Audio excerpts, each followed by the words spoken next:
Oh, good afternoon, everybody. This is the Pass Ball Show, as always brought to you by Pielli.com, the program where we talk about baseball, sports, and unify in America. Happy to be with you on Saturday, the 25th of November, 2017. Lots of stuff we're going to get into today. We're going to talk some baseball, we're going to talk some sports, and we're also going to talk about what we need to do as the people of the United States of America to stop fighting with each other and start to unify and make this country the great place that it used to be. I'm going to throw the telephone number out there if you want to be part of the program, 732-364-3598. And we'll take you right up, no call or anything. Whatever's on your mind, we'll throw it right up here. And you know what? If you want to contribute to the program, trust me, anything that's on your mind, we'll be happy to have you talk about. Baseball, we're going to talk a little bit about Giancarlo Stanton and Shohei Ohtani. I got some potential destinations for both of those players. A likely place, but also want to talk about a sleeper team that I think in each case it will be a really good fit. If in Stanton's case, the deal could get worked out with that team, and then in Ohtani's case, what might be the best fit for him in regards to geographical region and stuff like that. We're going to do Pielli's picks. We're going to throw 5 more games coming on tomorrow, and we're going to work on the 5-8 record that we have picking NFL games this year, but we'll get into that in a little bit. And, of course, unify in America.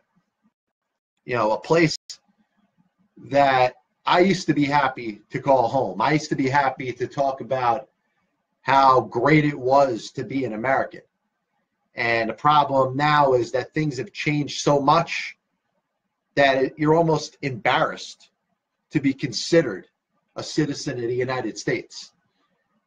You know, you could have values, you could have opinions, and there used to be a time where you used to be able to be an individual, to be able to talk about what you felt was best for you and the reasons why certain things would appeal to you.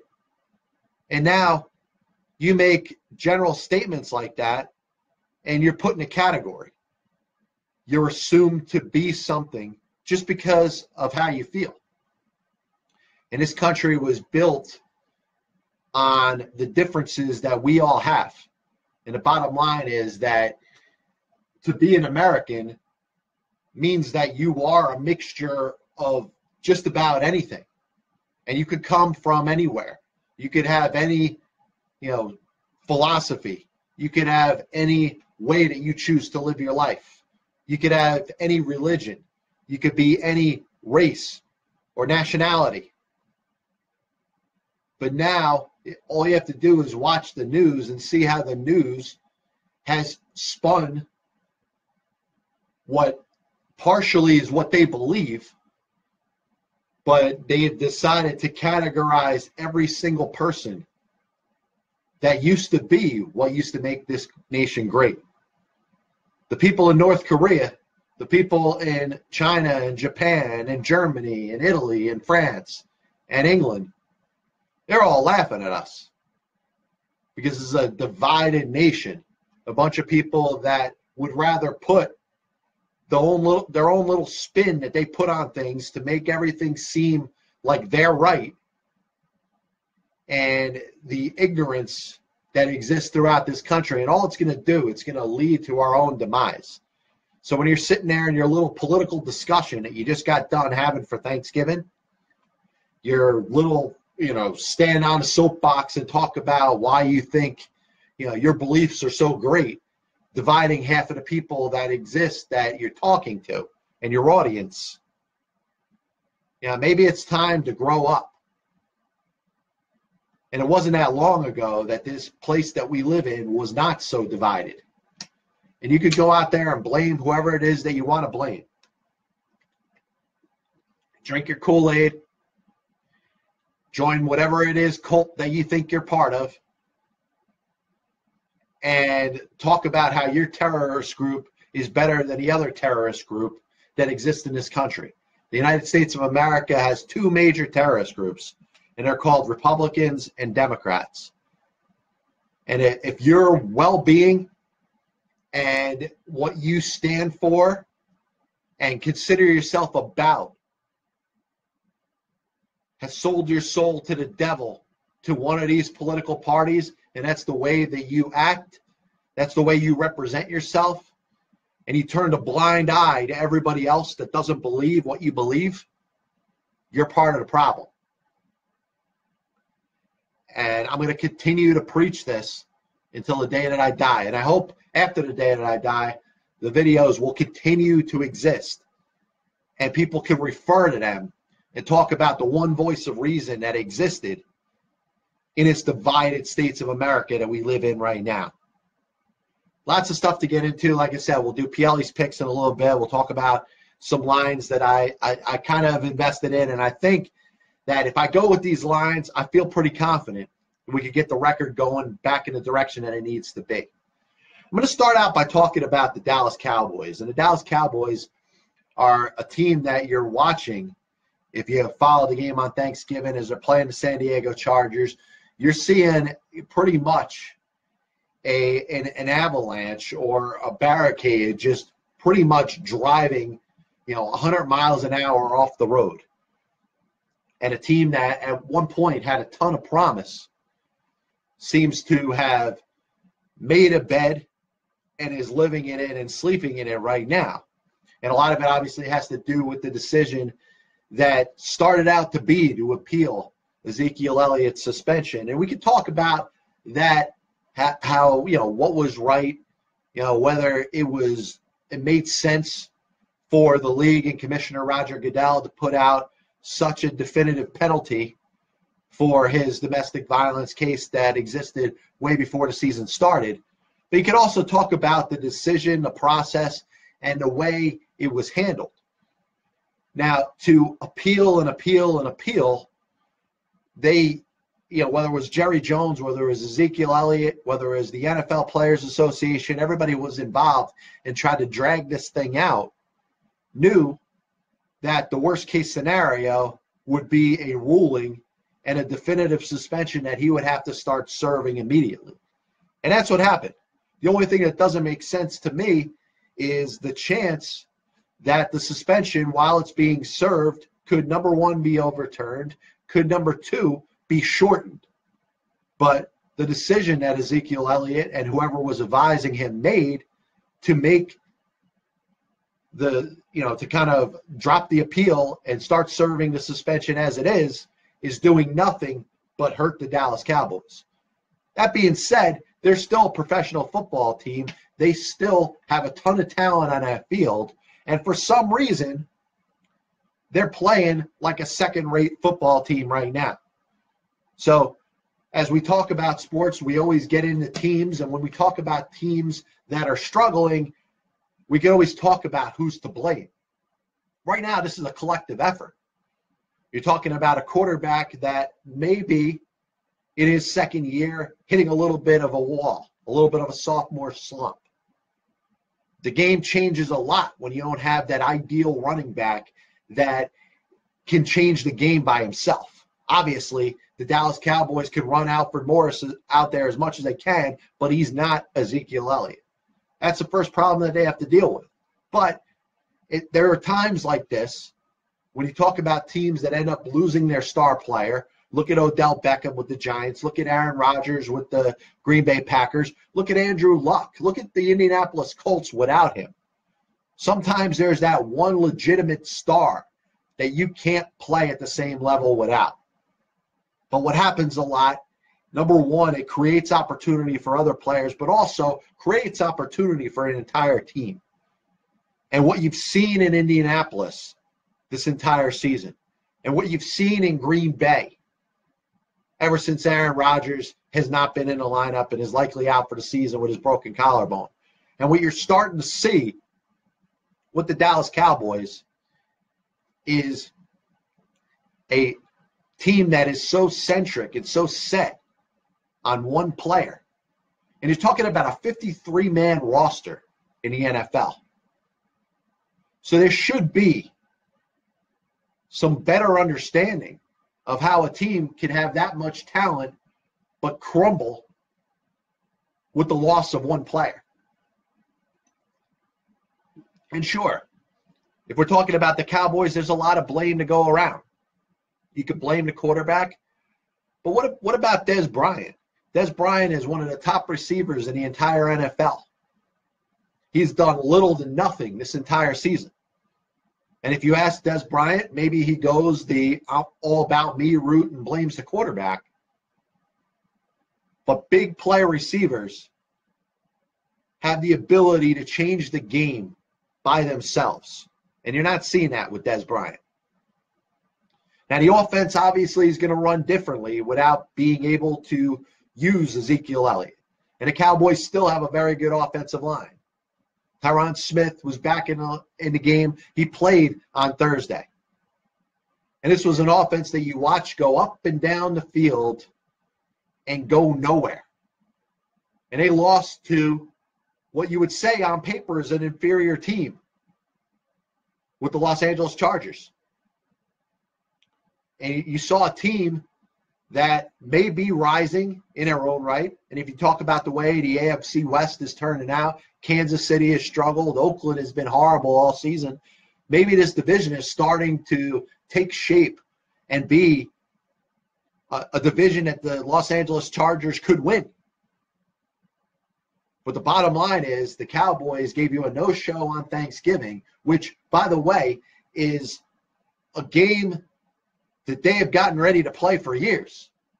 And if there was one instance of an opportunity for a team to go out there and perform on a stage that they're used to performing on, it's the Cowboys on Thanksgiving. And I think it's pretty easy, and even the most die-hardest of Cowboys fans have to start thinking that the season might be over. And my question is, how did they allow this to happen?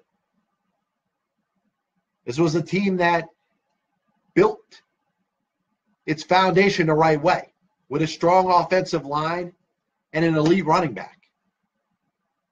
That strong offensive line should be able to allow the Cowboys to make plays, and all of a sudden isn't. The quarterback is feeling the pressure of having to make too many plays himself. And it's all starting to fall apart.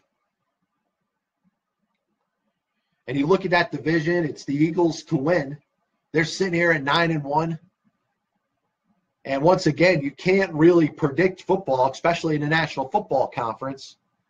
This is a team that has some talent, has a good quarterback, and is just going out there and winning. And, at some point, they're going to get the respect that they deserve. They're going to have the opportunity to play in the postseason.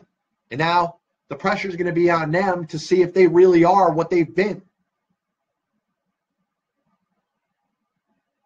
But you watch what's happening in Dallas, and you wonder if this is something that's starting to spiral in the other direction,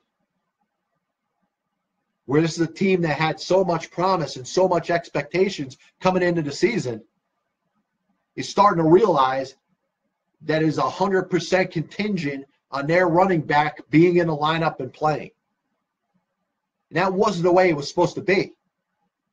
This was a team that had some balance, had a good defense. And I understand Sean Lee not being in there has certainly turned things in the other direction. They can't seem to stop anybody without Sean Lee playing a linebacker. So as you're watching this team go forward, I'm going to watch pretty closely to see, is this team going to totally lose it? Is this team going to totally just lose interest as the games start to mean less and less? Because the more the Cowboys lose, they were sitting there at 5-2. Now they're at 5-6. It's showing no signs of getting any better.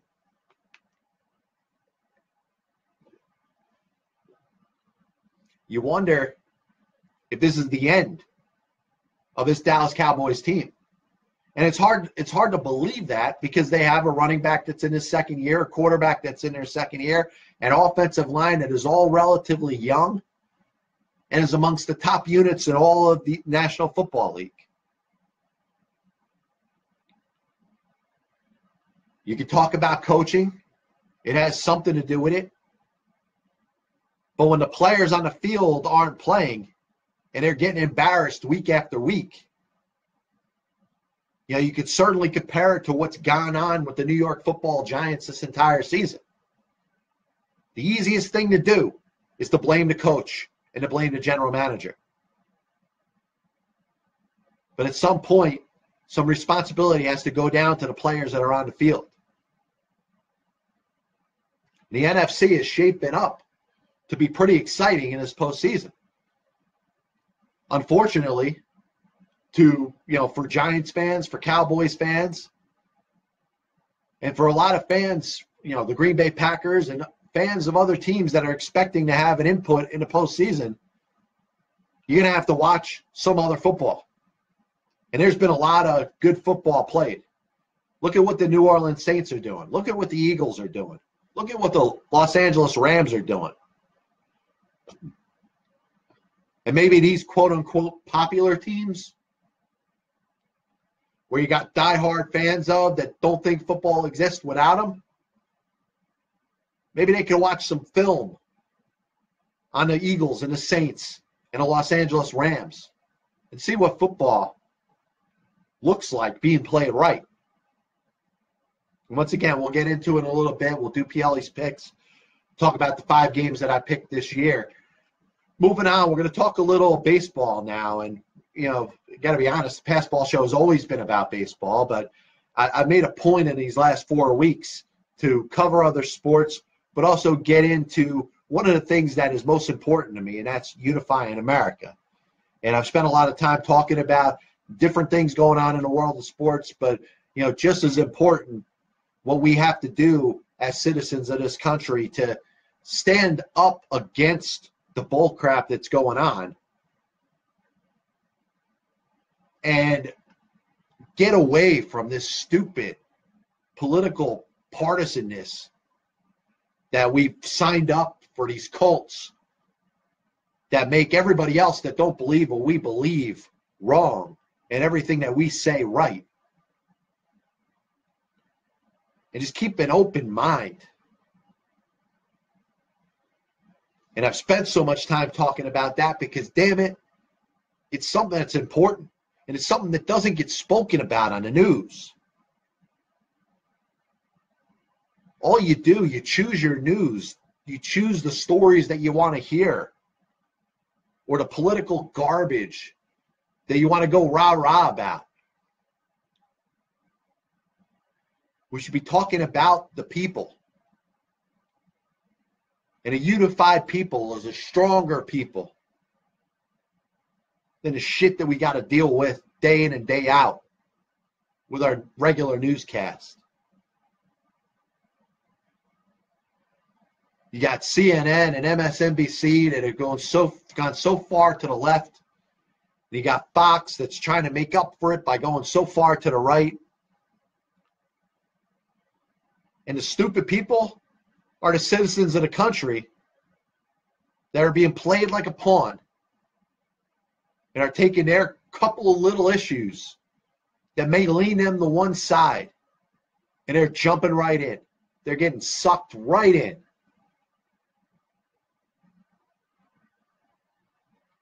And I hope for my voice going out there saying this 5 times a week, and some people will start to look in the mirror and realize that we are all part of the problem. And our ignorance is dividing this nation, and it is making our enemies stronger. And every single time we have a terrorist act in this country, when some ass clown decides to grab a gun and start shooting because he can't take it anymore, that's when we think that's our time to heal. But we're still at each other's throats trying to blame. We blame a shooting on somebody having a gun. Or we blame the shooting on mental health. The mental health in this country as a whole is almost irreconcilable. And we're doing it to ourselves. And until we look in the mirror and start to think of things we can do to unify ourselves. And instead of not talking when we have loved ones and people that we know at work are together, why doesn't this conversation ever get brought up? What we can do to unify each other. What we could do to have a better conversation with somebody that doesn't believe what we believe ideologically or philosophically or politically. We just tend to say, oh, I can't talk to that person. And that person's saying, I can't talk to you. Somebody has to have enough inside to pull that olive branch out there. And I said it starts with asking questions. It does, because it's important. If we don't ask questions, we're never going to get the root of why people believe what they believe. And there really is nobody that's wrong in regards to any of their beliefs. Whether it's a chosen way of life, whether it's something that they feel because of a certain race that they belong to. There are plenty of reasons that people believe what they believe. And it doesn't make them wrong. We could get to a point where we could disagree, but still have a reasonable conversation. And until that happens, we're going to continue to go downhill. John Pielli, Pass Ball Show, happy to be with you on Saturday the 25th of November. Hope everybody enjoyed their Thanksgiving. Moving on, I do want to talk some baseball, and I promised I'd get into it today. Giancarlo Stanton's likely to be traded from the Miami Marlins. And I think this is something that could potentially drag out throughout the offseason. And if you're the Marlins, you have an ideal chip there. And I've listened to a lot of baseball writers and a lot of people talking about how the Marlins are going to have to concede something in regards to Stanton's contract. The guy's obviously owed a ton of money, but also has an opt-out clause in 3 years that the team that acquires him could end up losing him if he chooses to. So I think that makes it more of it helps the team that's trading for him a little better. Now, this thought that you don't have to give up anything to trade for a player that was just the MVP of the National League, I think that's a little silly. I think if you're going to make a deal, and I think the Marlins know enough about it, that you're going to be able to get a couple good prospects if you're the Marlins to build your team going forward. And there's obviously the regular teams that are going to go out there that always want to get better, that are always going to come to the forefront whenever a good player or a good free agent is out there. But you look at a team like the Cardinals that, from a need standpoint, set to be the right team to be able to make a good pursuit. And I think the Cardinals have a good enough farm system that they give up a couple important prospects and then a couple players that the Marlins could use and take on a good amount of the contract and make themselves a better team because of it. So until it's decided, or the quote-unquote insiders report on who has the best chance to get them, I look at the St. Louis Cardinals as being the ideal favorite. And I think from their perspective, they have the best chance to land this player.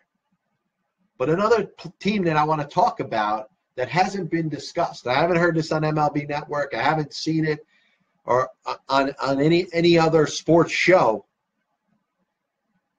and maybe it's because it's not feasible. Maybe it's because the possibility of this team going out there and making the right deal for the ultimate player in this instance may not down the road or immediately make the most sense. And I want to talk about the Washington Nationals. Now, the Washington Nationals have their own dilemma because they have their own star player that is set to hit free agency after this season. And Bryce Harper is going to be a free agent, and only Bryce Harper, his agent, and the Nationals have the best idea over what it looks like or what it seems like is going to be the best opportunity of him returning to the Washington Nationals. Now, a player goes into his free agent season with the thought of playing it out. So the opportunity of the Washington Nationals to sign him to any sort of extension, if it ever existed, it doesn't exist right now. Now, the Nationals have a strong enough farm system. They would have to pull from the top part of their farm system if they wanted to get into the mix and make a trade with the Marlins for Giancarlo Stanton.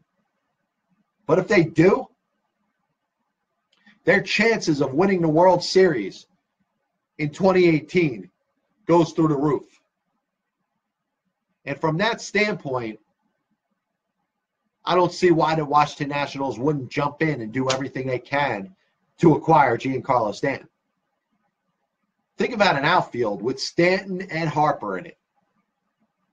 Even if it's for 1 year.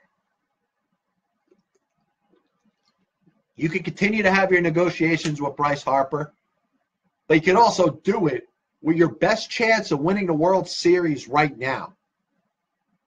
And if the Nationals dominate and run roughshod over the National League and get into the World Series and win it, doesn't that increase your chances to sign the top free agent in all of Major League Baseball? I think it does. Now, of course, I'm requiring the Washington Nationals to first pay for Giancarlo Stanton, which I don't know if they're willing or able to do. But I'll tell you, for everything that team has built over the last several seasons, that would give them the best chance to win that World Series right now. And you tell me that team with Stanton in it, not only that, but they have Max Scherzer and Steven Strasburg and all the other players they have on that team, from Daniel Murphy to Anthony Rendon to Ryan Zimmerman, Trey Turner, Gio Gonzalez. You got the relievers coming back that you acquired from the Oakland Athletics, Sean Doolittle and Ryan Madsen.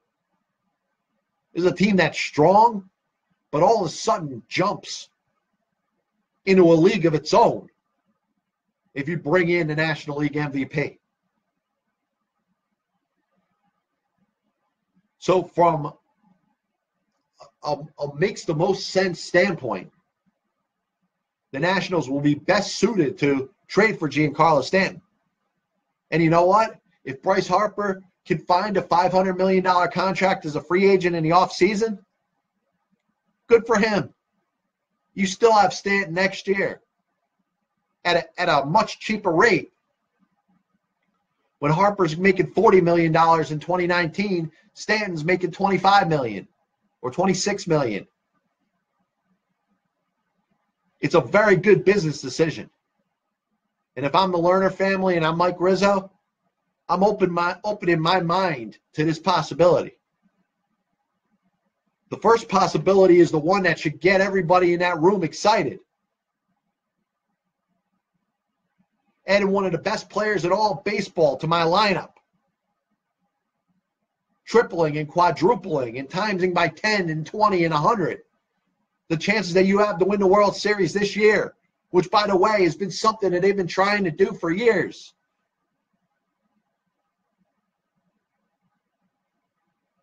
So, yes, I think the Cardinals are the favorites because they seem to have the most interest. They seem to be willing to part with top prospects and take on a contract.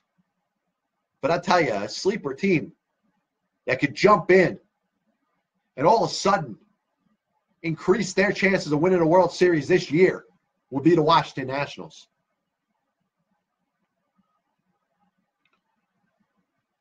Another team that certainly came very close to winning a World Series last year wants to get themselves a little bit closer, that's the Los Angeles Dodgers. They'd have to give up a couple of their top prospects, but they certainly have the ability to pay the man. And you add Stanton to a lineup that has Bellinger and Seager. And you got Kershaw. Tell you, it would be pretty smart for the Dodgers to jump in on this too. Then you got the Dodgers' rivals, the San Francisco Giants, who went from winning 3 World Series championships in 5 years to trying to identify what it is that they are right now. This is a team that's got good pitching.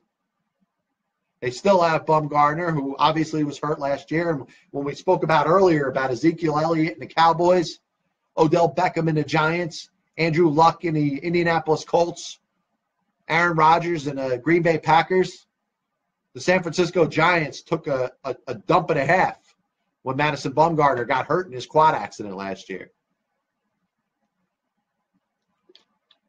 And if they want to stand up and make a run this year instead of tearing down what they've built, as we hit the halfway point here on the Pass Ball Show. This is the Pass Ball Show brought to you by JohnPielli.com.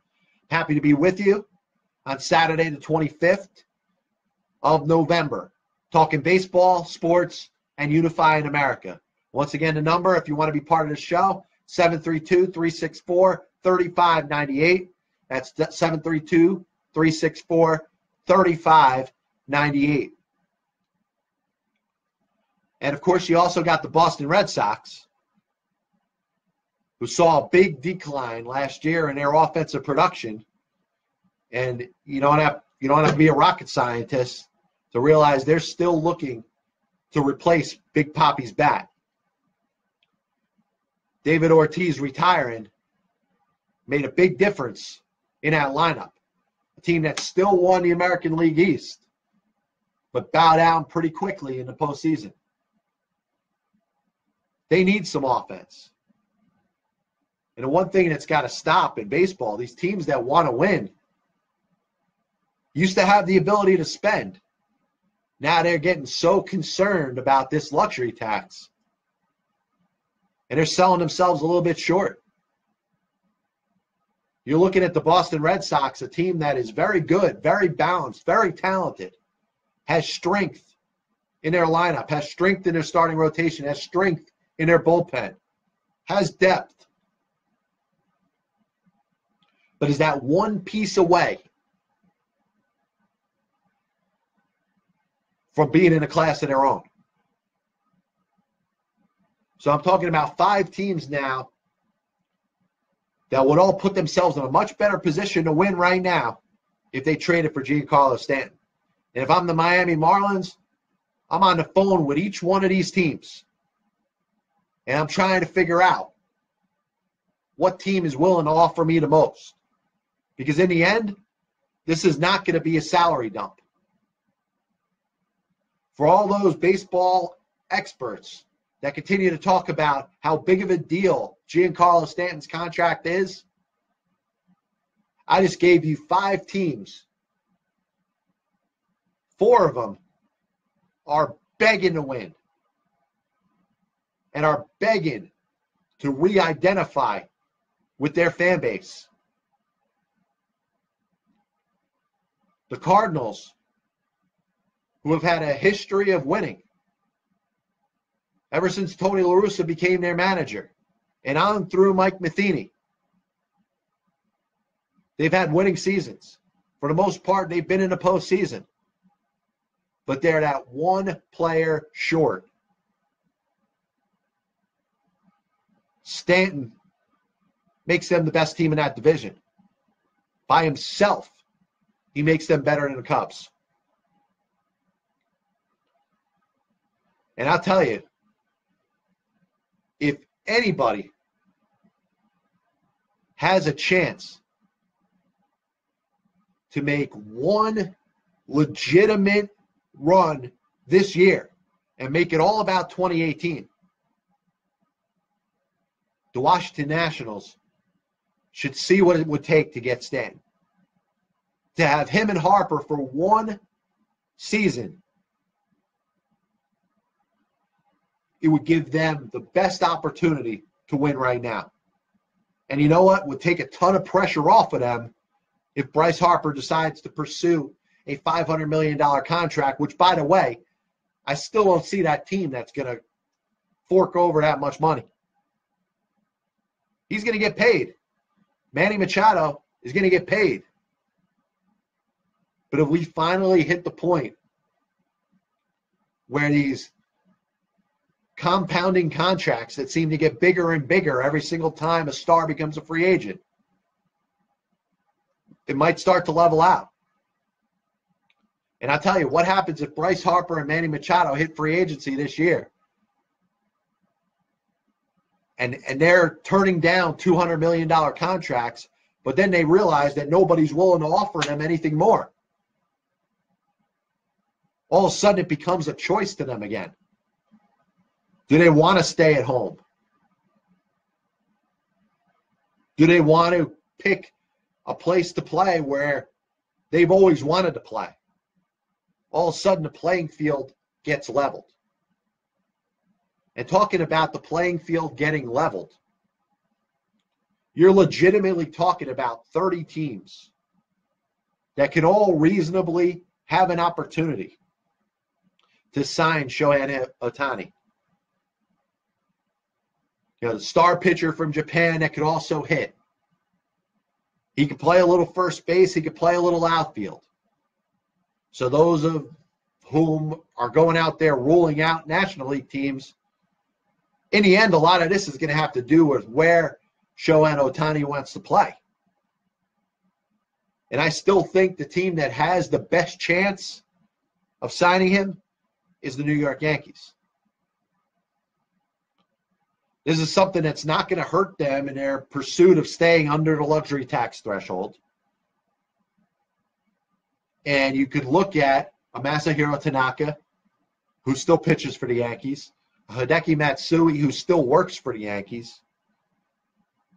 So they're going to have a cavalcade of people that are going to be pursuing Ohtani. They're going to try to put the right spin on how great it is to play in New York. And remember, the Yankees have a little bit to prove right now. They made it within one game of the World Series this past year and felt the need to dismiss their manager. So whoever their next manager is going to consider this season a failure. This season will be considered to them a failure if they don't get to the World Series. And I got to be honest, the team that's constructed right now, I don't know if it's good enough to get to the World Series. Can it get there? Absolutely. Can the Yankees win the American League East in 2018? Yes. But is it strong enough to hang with the likes of the Houston Astros? Or maybe one of those other teams? Maybe the Red Sox if they get Stanton? The Indians? The balanced team that they got? But I want to talk about the one team that I think would be a very good fit, and a team and an organization that if they play their cards right, they can make the absolute right pitch for Shohei Ohtani. And that's the Seattle Mariners. The Seattle Mariners have never made it to the World Series. They're one of two teams in Major League Baseball history that have never made it to the World Series. And for the same reasons why I was talking about the Washington Nationals, making it about 2018 and doing everything they can to get to the World Series and win it this year, the Seattle Mariners have to feel the same way. They've been around since 1977. They haven't made it to the playoffs without Lou Piniella as their manager. And they've had Hall of Famers. Ken Griffey Jr., Randy Johnson, Ichiro, when he's done playing, will be a Hall of Famer. They've had some great players. They've had some good teams, but they can't seem to get out of their own way. Adding Ohtani to a pitching staff that has Felix Hernandez and James Paxton, and an offense which has Nelson Cruz and Kyle Seager, and letting Ohtani DH for them. I think that would make the Mariners a very improved baseball team. And once again, you're talking about the opposite of a Stanton, because this isn't going to cost anybody a ton of money. This is all about negotiations. So I think the Yankees are the favorites because they have the best voices to get inside this player and this player's agent's head and sell them on why it makes sense to go to New York. They have the same opportunity in Seattle. And if you're the Mariners, why don't you sign Ichiro as a free agent? Bring him back where he belongs. And all the different Japanese players that have gone and succeeded by playing for the Seattle Mariners. The Mariners become a better team with Ohtani. I think the Texas Rangers would be a good fit too. Yu Darvish, leaving as a free agent. You could sell Ohtani on what it's like to play in Texas the same way you did for Yu Darvish. They're going to need to replace him.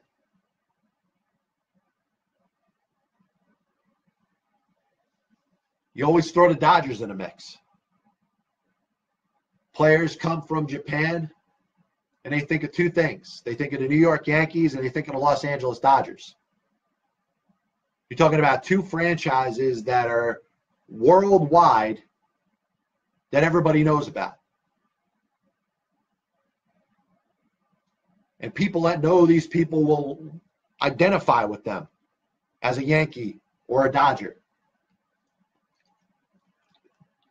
Now, do I think the Dodgers could do both? I think it would be pretty hard. And that's why I don't think the Yankees are even going to make a push for Giancarlo Stanton.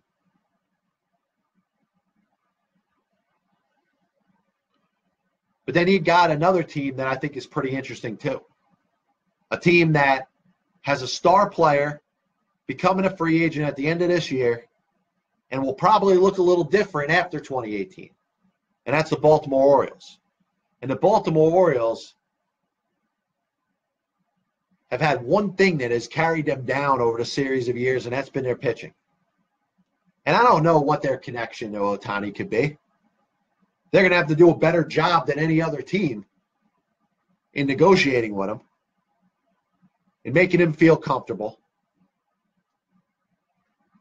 I mean, I think selling Baltimore is a lot harder than selling New York or LA or even Seattle.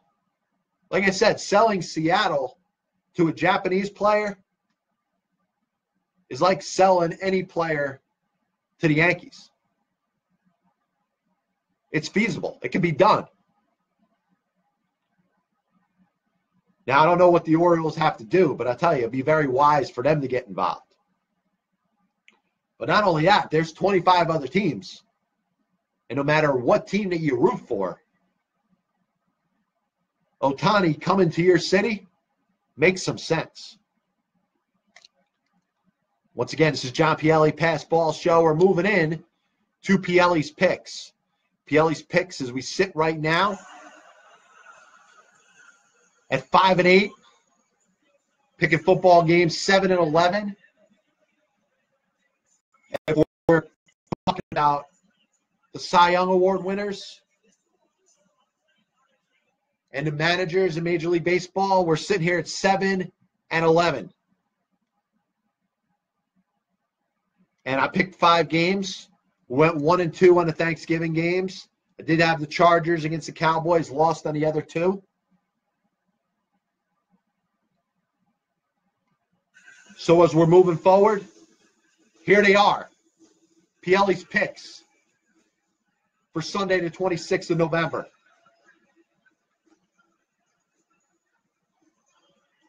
First game, I'm picking Kansas City Chiefs.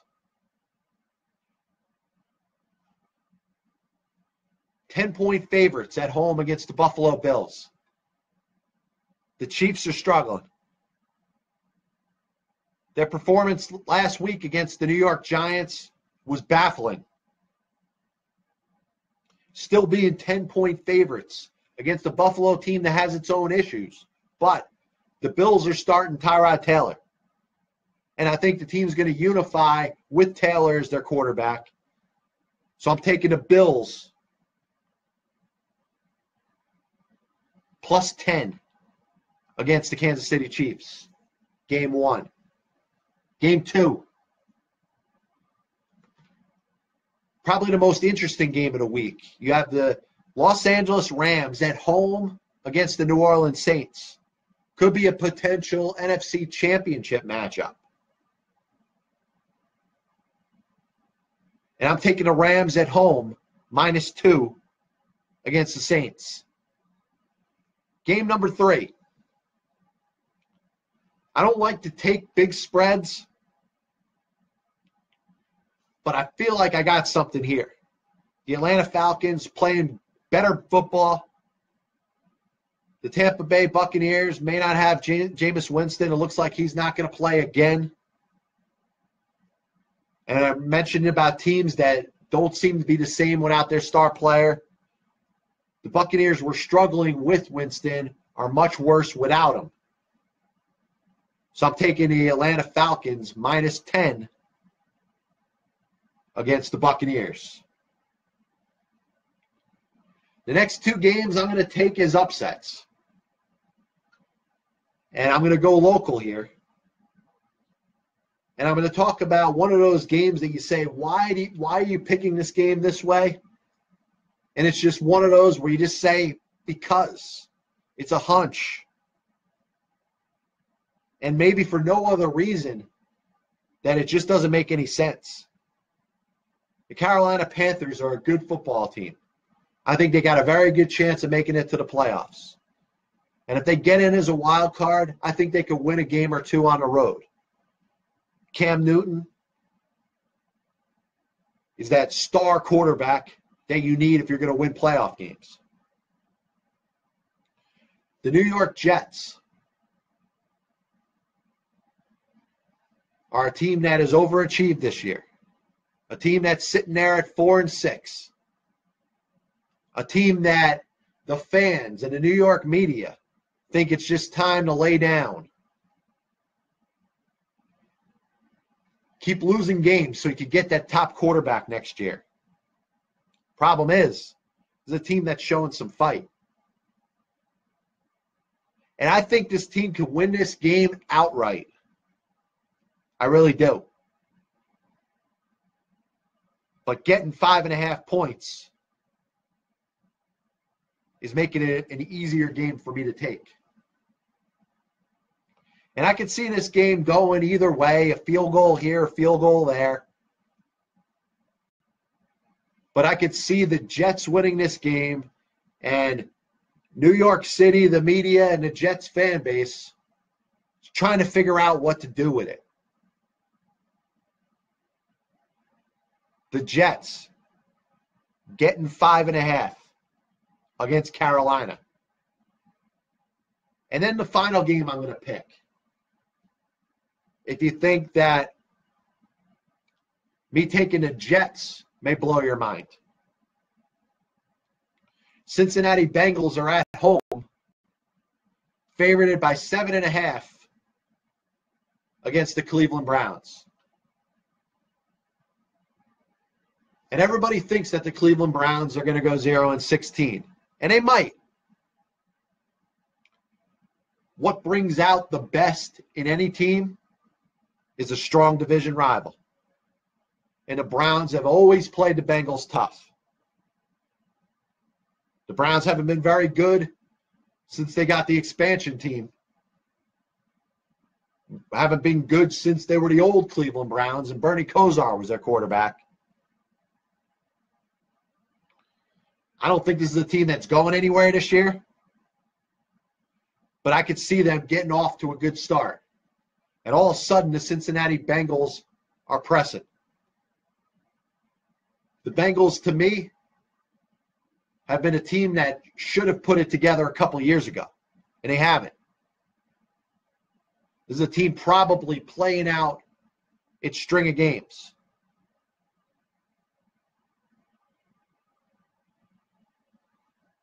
So I'm going to take it. I'm going to take the 7.5 points, and I'm going with the Cleveland Browns for their first win of the season. Do they win it outright? I think there's a good chance. But I could definitely see them staying within 7. Pielli's picks for week number 12. The Bills getting 10 in Kansas City. The Rams giving 2 against the Saints. The Falcons laying 10 against the Buccaneers. The Jets getting 5.5 at home against Carolina. And the Browns getting 7.5 in Cincinnati.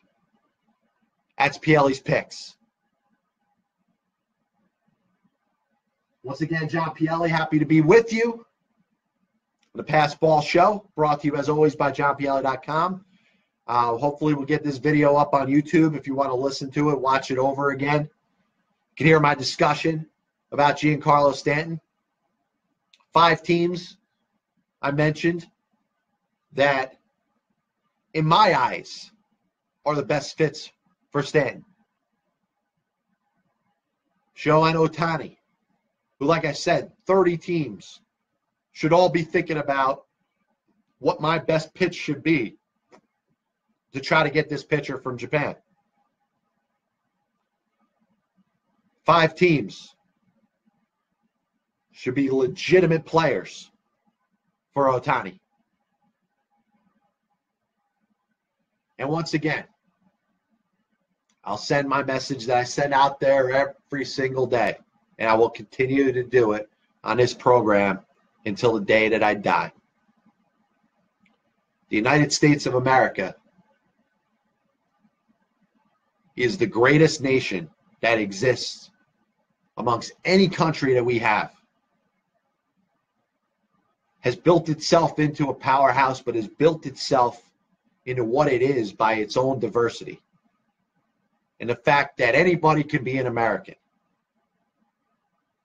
I always make the comparison to American cheese. People put American cheese on their sandwiches. All American cheese is a mixture of other cheeses. Why does it taste different sometimes? Because it's a mixture of all the other cheeses that are put together. Sometimes you eat it, it has a little more of a cheddar flavor to it. Some of it has more of a milder or Swiss flavor to it. But it's all the best cheeses put together. And that's why it's called American. And when you look at yourself in the mirror as an American, you realize that this country has put together all of the best from all over the world. And at some point, we should grow up and stop bickering with each other over stupid shit. And that's all it is. It's foolishness. Whether you have a different religion, a different creed, a different race, a different nationality, those differences are obvious to begin with. And if you're judging people by their looks, which most of us do, those differences can easily be seen. But it doesn't make one person more of an American than the other. And at some point, we need to get rid of this political party bullshit and start talking about America for Americans. And I'm not talking about nationalism. I'm talking about all of us living in this country together, loving one another like we can. And sometimes it's a matter of just being diverse in our own discussions with people. If you hate Donald Trump, have a conversation with a person that's a Trump supporter. If you're a diehard Republican, have a conversation with somebody that's a diehard liberal. Because you know what? That person isn't that much different than you. The media has made it into what it is. The media has created this divide where you have to jump on either one side or the other. But what about if you're the person that refuses to do that? What if you are proud of the nation, proud of the freedoms that this place has given you, and you're just happy to be here? That makes you neither a Republican nor a Democrat. It makes you neither a liberal or a conservative. Most Americans have a combination of all different ideologies and philosophies and political beliefs. Even if you cast your vote in a certain way, you probably have some beliefs that don't sit in accordance with the partisan politics. At some point, we need to get away from that crap.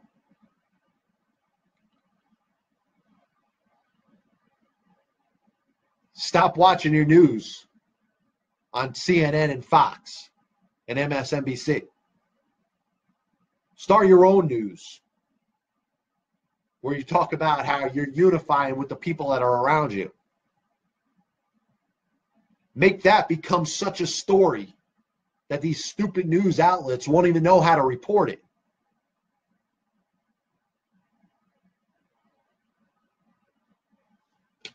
Be back with you next week, Monday, 6 p.m., right here on Periscope and Facebook Live. Thank you for tuning in. Like I said, the show will be available on replay. God bless you. And as always, I'll see you on the other side.